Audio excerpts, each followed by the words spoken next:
China, a place of many companies. In the story, we are talking about two of them. The first is a biotech company called Alltest. They are based in Hangzhou on the Pearl River Delta, and they traditionally develop rapid pregnancy tests and food safety test products. The second biotech company is called OneFu. Unlike Alltest, they are based in Guangzhou and develop many different types of tests, ranging from malaria to HIV to pregnancy as well. Seeing the global pandemic unfold, these two companies hurriedly developed coronavirus testing kits. The tests that they developed were antibody tests, specifically designed to identify coronavirus antibodies, which would prove a coronavirus infection. These two companies, seeing an opportunity, decided to partner up and present a joint deal. They planned to sell around 2 million tests for $20 million. However, there were a few conditions to this deal. Firstly, the money was upfront and in cash. Secondly, the tests were not to be tested until the buyer paid for the actual tests. Third, the tests were to be delivered by the buyer themselves. These conditions would usually be laughed out of the room for being ludicrous, but these are desperate times. So there was a lot of countries vying for this mountain of test kits, despite not having been tested beforehand or independently verified to be working. The only verification was from the companies themselves, who said that they were up to EU standards, which is not an official standard. Enter the UK. They were eager to buy up these test kits. As in previous weeks, they were heavily criticized for not having enough tests. They quickly agreed to buy all 2 million test kits. While they were negotiating for these tests with the two companies, Boris Johnson went on national television and said this. And now got over it.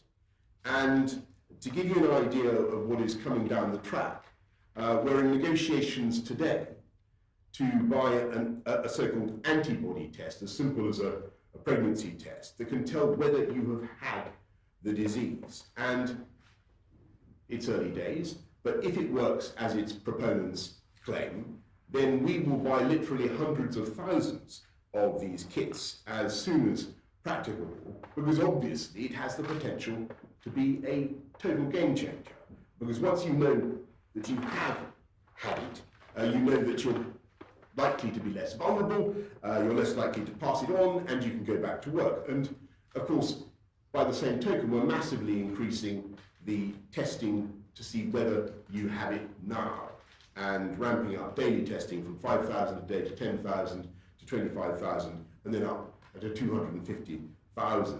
And that knowledge of where the virus is will make a huge difference to our management of the disease and our...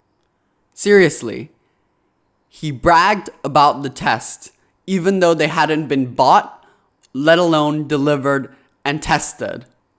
This would come back to bite him. The day of reckoning arrived. The tests arrived in batches. However, things weren't looking so good from the beginning. The first batch was sent to a lab at Oxford University. They were found to be insufficiently accurate for testing use. Worse news came afterwards. 1.5 million tests bought from other sources were also found to be ineffective. The UK government at this point was on full damage control. Britain's chief medical officer, Chris Whitley, said that this was expected for a first-generation test.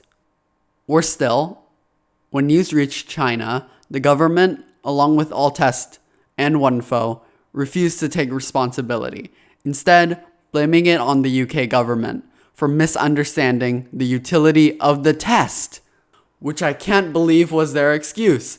A coronavirus testing kit's job is one thing: to catch coronavirus. How can you misunderstand that? While this blame game was going on, the Chinese companies quietly pocketed the money that British taxpayers earned.